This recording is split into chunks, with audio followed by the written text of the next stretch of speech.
Renforcer la renaissance bleue de l'Afrique, seconde partie de ce numéro de votre émission Planète Idéale que nous animons à l'occasion de la célébration de la 9e journée africaine des mers et des océans. Monsieur Akati, quels sont les secteurs maritimes qui constituent les piliers essentiels de l'économie bleue dont nous parlons? Je dis qu'il faut comprendre que l'économie bleue, comme vous l'avez si bien dit, c'est toutes les activités productives humaines qui se déroulent dans les eaux douces ou salées. Et donc ça a un lien direct avec les océans et les mers dont on parle ici. Et ainsi, vous allez comprendre qu'il y a 4 axes qui composent cette économie bleue. Donc le premier axe est la sécurité maritime dont je suis en train de vous parler le plus haut. Et après, vous allez prendre l'énergie et l'environnement marin. Donc il y a aussi la pêche et la pêche illicite. On n'en a pas parlé aussi de la pêche illicite où les navires, les chalutiers arrivent dans nos eaux pour faire du massacre ou la piraterie maritime en lien avec la sécurité maritime. Donc le dernier axe, c'est tout ce qui est comme le commerce, l'écotourisme, les ressources marines, c'est-à-dire que le pétrole dans la mer, il peut y avoir le pétrole, dans le gaz, le métier de la mer. Donc voilà, le docteur, c'est un conducteur de bateau. Donc comment aller à la mer, c'est un monde, un écosystème autre que la terre. Donc il faut renforcer les capacités des acteurs du métier en lien avec le métier de l'âme. Donc le 4e axe renferme tout ce que j'ai cité en parlant du commerce, le transport maritime. Aujourd'hui, le Togo est un géant dans le transport maritime et il me semble qu'il faut que le Togo continue dans ce sens-là. Voilà les 4 axes qui renferment cette économie bleue. Monsieur Akati a parlé de la pêche illicite aussi. Oui, bon, en fait, c'est la pêche illicite contribue à cette surpêche-là parce que, vous savez, moi, je me rappelle que au Togo, quand on est petit, il y a des périodes où on fait la chasse. Et c'est bien encadré. Mais en mer, c'est difficile de dire, bon, dans cette période, il ne faut pas faire la pêche. Même si on le dit, peut-être on peut contrôler la sortie des navires de pêche, mais on ne peut pas contrôler l'arrivée d'autres navires, d'autres pêcheurs des autres pays. Ce qui fait que le contrôle de la pêche est plus difficile. Ça demande beaucoup de moyens. Et pour nos États qui sont en amorce de leur croissance, ce n'est pas toujours évident. Il y a aussi la dégradation de l'habitat marin à cause de ce problème de pollution et bien évidemment les changements climatiques qui constituent aujourd'hui un grand défi pour le littoral. À Lomé, nous on l'expérimente avec ce qui se passe au niveau de nos côtes, certains villages qui ont dû être déplacés, certaines populations et tout ce qu'on constate avec l'érosion côtière. Et bon, oui, il y a des efforts qui sont faits dans le cadre de certains projets comme Waka et autres pour limiter. Mais est-il que ça constitue véritablement les grands défis auxquels l'économie bleue aujourd'hui fait face? Donc pour me résumer, c'est la pollution, la dégradation de l'habitat marin, le changement climatique. Alors oui, en parlant du changement climatique, Monsieur Akati, vous êtes bien placé pour en parler. Comment se manifeste-t-il sur le secteur marin? Oui, et évidemment, parce que quand vous prenez les changements climatiques et l'impact de ces changements climatiques sur les mers et les océans, c'est énorme. Parce que les océans et les mers absorbent plus de 30% du gaz carbonique, du CO2. Mais vous voyez que c'est énorme. Donc, c'est plus que les océans qui nous aident à absorber le CO2 et les autres gaz. Mais alors, ces océans-là sont aujourd'hui bombés compte tenu de la pollution en mer dont le docteur fait allusion. Il y a la fonte des glaces, il y a la dégradation de milieux côtiers même. Je ne sais pas comment on le dit, c'est l'érosion côtière. Voilà, c'est le mot juste, l'érosion côtière. Il y a l'érosion côtière et tout ce qui concerne l'action anthropique. L'homme aussi, parce que la construction des infrastructures portières, ça contribue aussi à dégrader les océans. Et donc, ceci dit, les manifestations, l'impact de ces changements climatiques inverse automatiquement et ça impacte les populations. Donc il faut une résilience. Donc quand vous allez au port de pêche ou au port en général aujourd'hui, vous allez constater qu'il y a la disparition de certaines habitations. Quand vous allez vers... De certaines espèces halieutiques. De certaines espèces halieutiques aussi. Donc il y a la rareté des ressources halieutiques dans nos mers. Donc ça nous revient à dire quoi? Ça revient à dire que il faut réfléchir autrement. C'est pourquoi je disais ici que le chef de l'État avait déjà une vision et il avait anticipé sur des actions en disant déjà de parler de la durabilité et de la relève c'est-à-dire de futures générations. Quand la future génération va arriver, comment ça va se passer? Donc cette question nous amène à dire que il faut mettre l'accent. Tout à l'heure le docteur parlait des défis. Il faut mettre l'accent aujourd'hui pour le Togo dans le transport maritime parce que la contournisation internationale augmente et il y a une compétitivité rapide. Donc il faut mettre l'accent là-bas. Il faut mettre aussi l'accent dans la lutte contre les changements climatiques, mais au niveau marin. Parce que les gens pensent que c'est restaurer les forêts seulement qui est problématique. Non, mais restaurer aussi les océans. Parce que la grande partie de l'activité humaine, c'est au niveau des océans. Donc ces défis-là, en dehors de ces défis-là, celui de sécurité maritime dont je parle, on ne peut pas aller sur la mer ou dans les océans sans une sécurité adéquate. Donc tout ceci là va permettre maintenant de dire que y compris la lutte contre ces changements climatiques, je pense qu'on peut dire qu'on va gérer durablement nos océans et nos mers. Docteur Padassé, de nombreux défis auxquels le secteur maritime est confronté, avec à la clé, comme origine l'action anthropique aujourd'hui. Comment rectifier le tir pour que le continent puisse jouir pleinement de ses atouts? Alors, là vous me parlez de... comment dire, je vais nommer ça, comment l'Afrique peut effectivement participer à l'avenir des mers et des océans pour le monde. Et vous savez, il y a sur les réseaux sociaux cette image-là qui passe où on prend l'Europe, on prend les Amériques, on prend une partie de l'Asie, on met dans tout ça, tous ces continents rentrent dans l'Afrique. C'est pour donner une image de la taille quand même que représente l'Afrique dans le monde. Et donc, si on devait avoir un raisonnement de taille, ça veut dire que au niveau maritime, au niveau bleu, l'Afrique devrait pouvoir avoir un rôle primordial dans cela. Et donc, qu'est-ce qu'il faut faire? Déjà, il faudrait qu'on arrive à développer nos capacités de négociation au niveau international, former des négociateurs qui puissent véritablement négocier effectivement l'impact ou comment est-ce que au niveau international on puisse prendre en compte cette capacité ou bien cette taille de l'Afrique que représente notre continent en termes de superficie dans le monde. Mais au-delà de tout, il faut aussi qu'au niveau de l'Afrique, que nous réussissions à structurer le secteur et à améliorer le cadre de gouvernance. Le cadre de gouvernance, c'est-à-dire avoir des textes et des réglementations qui nous ressemblent et que nous pouvons mettre en œuvre avec un cadre institutionnel de contrôle plus percutant. Et en dehors de cela, il faut aussi voir que quand on parle mer, c'est une interconnexion. Aujourd'hui, on ne peut pas réfléchir stratégie maritime à l'échelle nationale, à l'échelle d'un pays. On ne peut plus on ne peut pas réussir cela. Bon, peut-être à court terme ou à court ou à moyen terme, mais à long terme, ça ne marchera pas. Il faut penser à une synergie d'action coordonnée, quitte à ce qu'on aille vers ce qu'on appelle la spécialisation.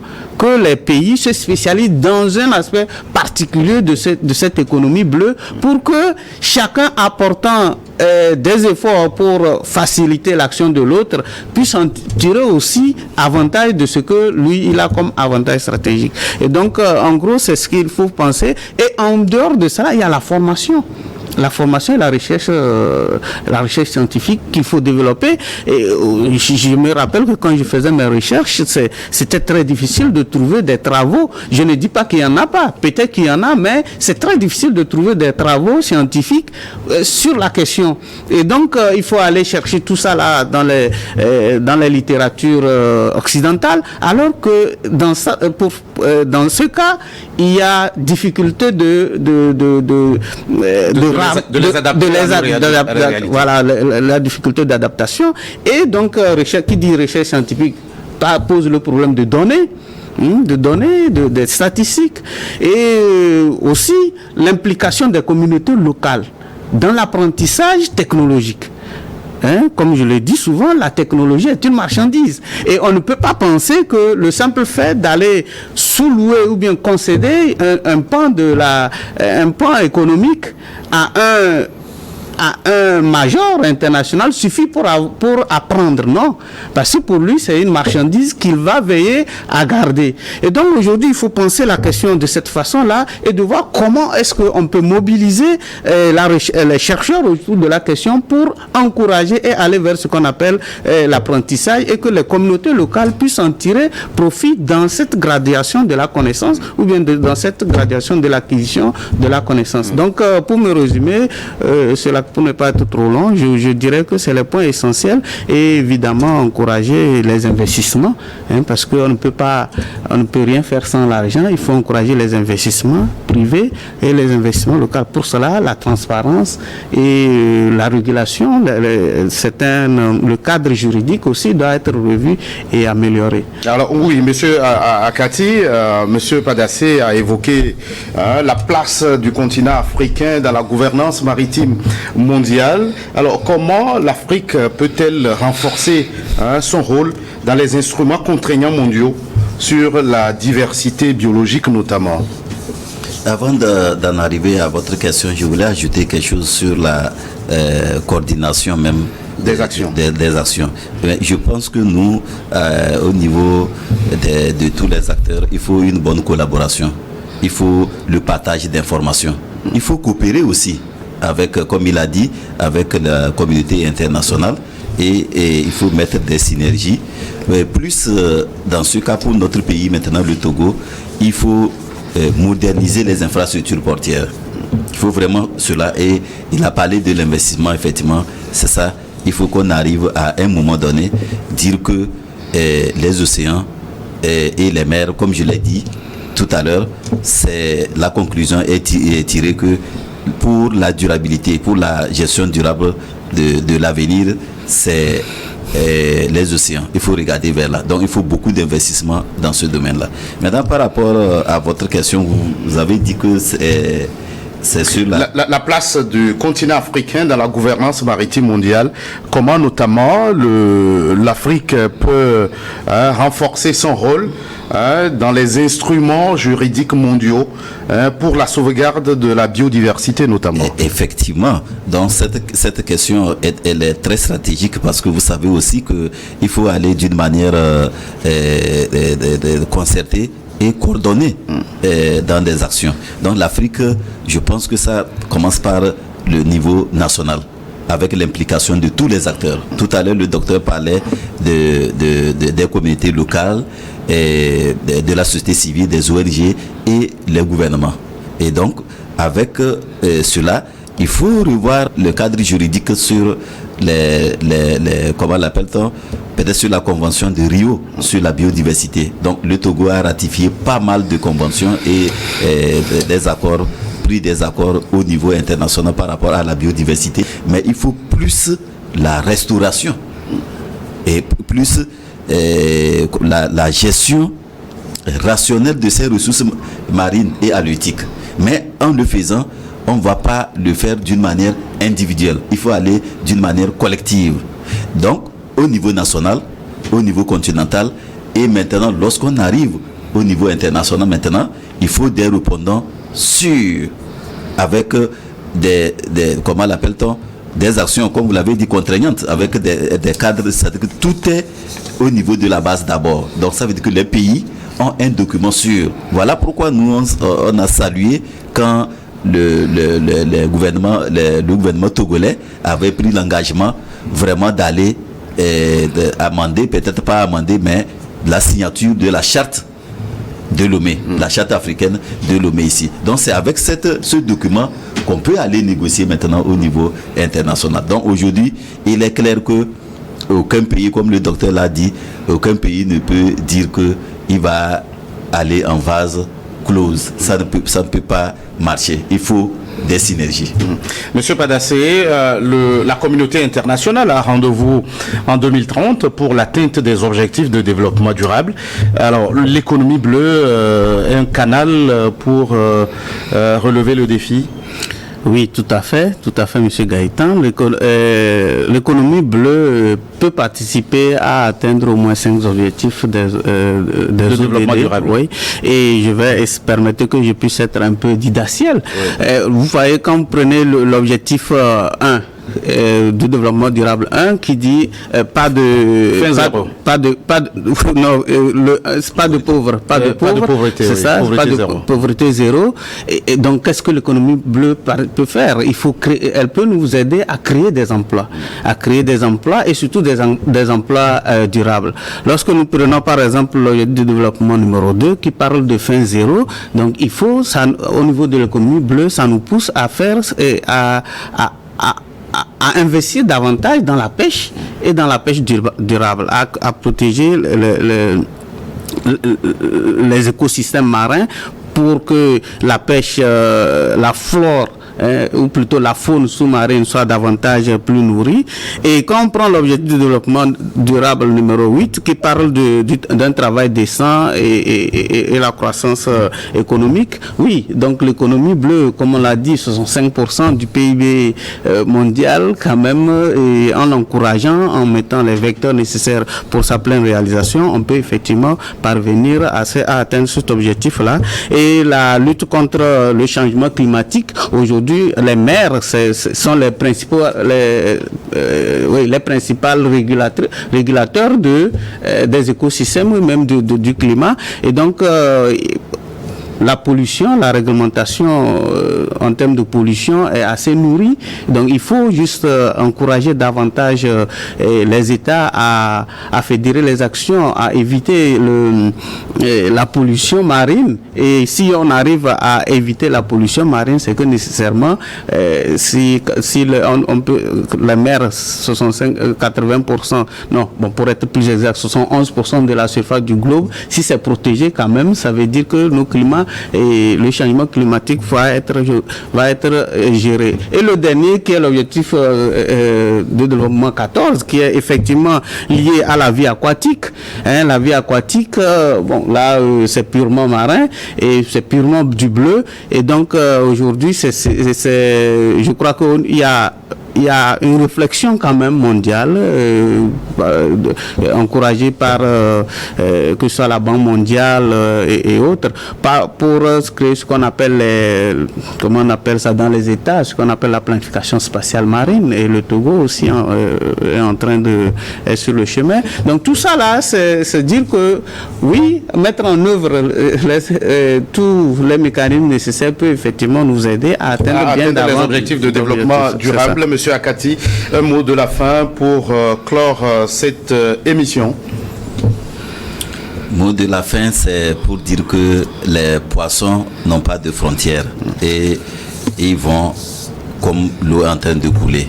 Donc il faut mettre des mécanismes vraiment sûrs et sécurisés pour pouvoir contenir nos ressources et manger bien pour les générations futures. Parce que vous savez que comme vous l'avez dit, pour éliminer la pauvreté, pour créer de l'emploi, c'est dans la pêche aujourd'hui et dans le transport. Et mon mot de fin aussi, c'est d'encourager nos forces de FDS pour tout ce qui se passe. Il faut être courageux et nous on les encourage et on les soutient valablement. Peut-être Dieu fera qu'on va gagner ce combat. Docteur Patassé, un dernier mot. Merci beaucoup. Donc c'est le lieu de dire un merci à ceux qui ont pensé à cette journée, parce que c'est un plan quinquennal qui finit en 2025, qui a commencé en 2015, et de dire aussi que aujourd'hui il faut renforcer le cadre institutionnel au niveau de l'Union africaine. Moi, en tant que marin, quand même, j'aurais bien aimé que au niveau de l'Union africaine, qu'il y ait une commission spécialisée pour l'économie bleue. Aujourd'hui, ce n'est pas encore le cas. C'est la stratégie, que ce soit à l'horizon 2050, font partie d'une commission gérée par une commission qui prend en compte les dimensions agriculture et autres.